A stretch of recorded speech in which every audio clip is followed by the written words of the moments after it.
there's this millionaire, billionaire person at the top who's scraping off tons of money for himself. And it's almost always himself, right? It's but Which side are you on? Which side are you on? Last week was Equal Pay Day, and so you know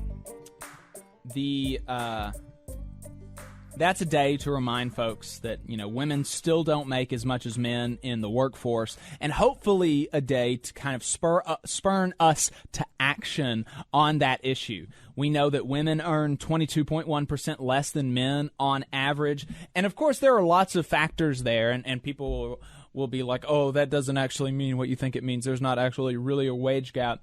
But if you account for literally everything, like number of hours worked, education, what industry, all these types of things, if you account for all of that, then you're still left with a 4 to 6% differential in wage, which is significant, and that's necessarily a result of discrimination because everything else has been accounted for. So what else is there?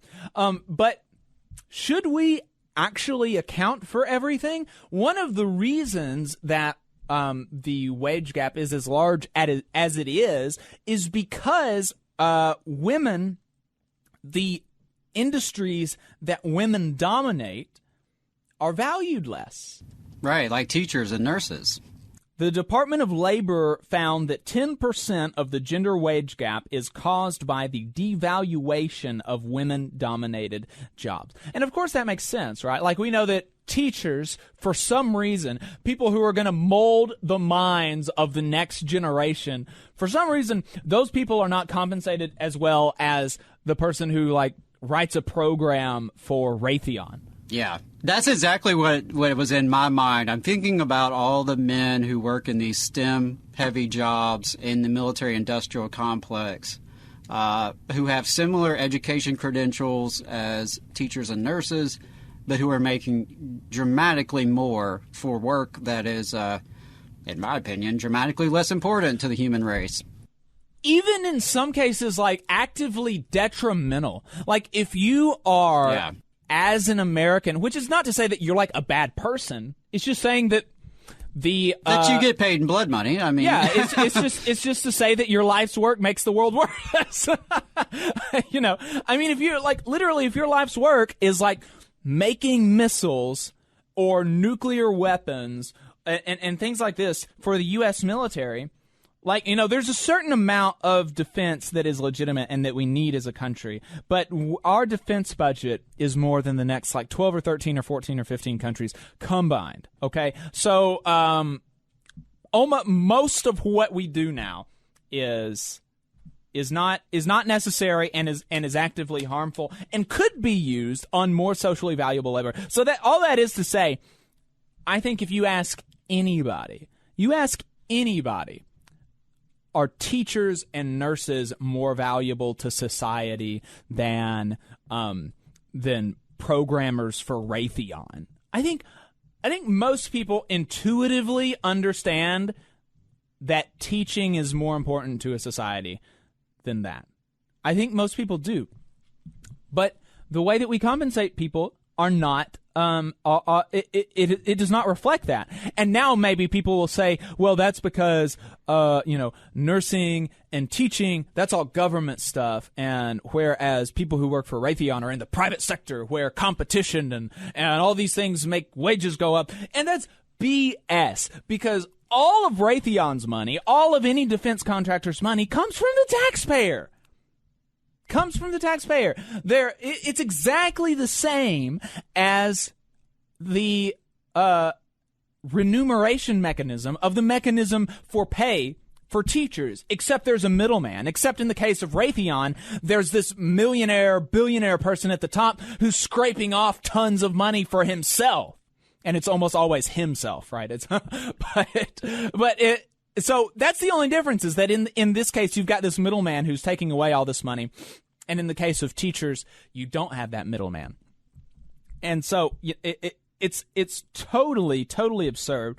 And so that is, so really we shouldn't be we shouldn't be so focused on controlling for the different industries, because women-dominated industries are devalued because women do them. Even in programming, like programming was at first a female-dominated industry. If you'll go and like read the history of programming, when it first started, women were more likely to do it because women were more likely to be secretaries, and so that kind of fell under like a secretary type role. And then as it became more important to certain corporations, men began to do it, and as men went into the field, compensation increased because it was valued more because men were doing it. And so, we should fight against this. We should be having a higher minimum wage. We should have more protections for mothers. We should have universal health care. All of these things are going to increase. Paid maternity leave. Yeah, paid maternity leave. All of these things are going to decrease the wage gap. And we should also be protecting the right to organize, because unions fight the wage gap by increasing women's wages and men's wages, but also bringing them more in line with men's wages, right?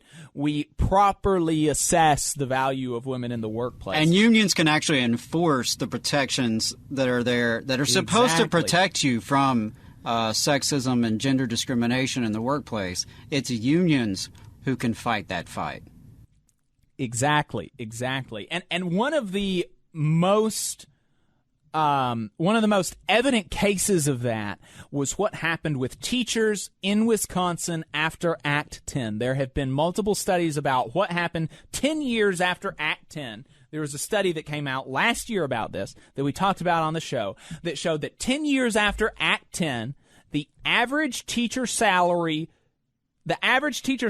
men and women, the average teacher salary decreased by $10,000 a year. $10,000 a year. On top of that, there was a gender pay gap that was created. There wasn't one before. Male and female teachers in Wisconsin made the same money. They got paid the same money for the same work.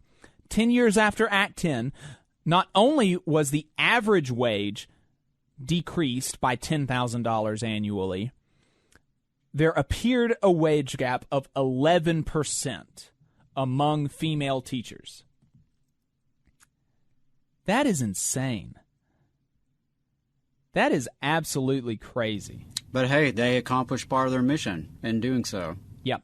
That's and I think as we kind of wrap this up, I wanted to extend solidarity to all of the educators who are on strike right now in Minneapolis.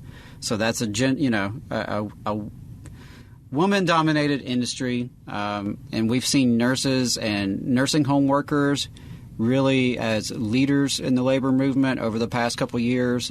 We've seen the flight attendants, another heavily female profession that has done a great job organizing and has been really instrumental, especially at the early days of the pandemic. They were instrumental in securing some wins for their members throughout all the COVID aid packages. So we've got teachers and other educators on strike in Minneapolis. They've been on strike for over a week now. Definitely sending our love and some solidarity to those women and men who are there fighting the good fight. And, of course, all of our brothers and sisters in Brookwood and all other workers who are currently on strike right now. Yeah. You just saw a clip from the Valley Labor Report. We are live every Saturday morning from 9:30 a.m. till 12:30 p.m. And we pride ourselves on keeping all of our content free to everybody so that we can talk to as many working folks as possible. If you support the work that we're doing, you think that it's important, you think that it's good, then consider making a monthly contribution to the project, and you can do that on our website, tvlr.fm.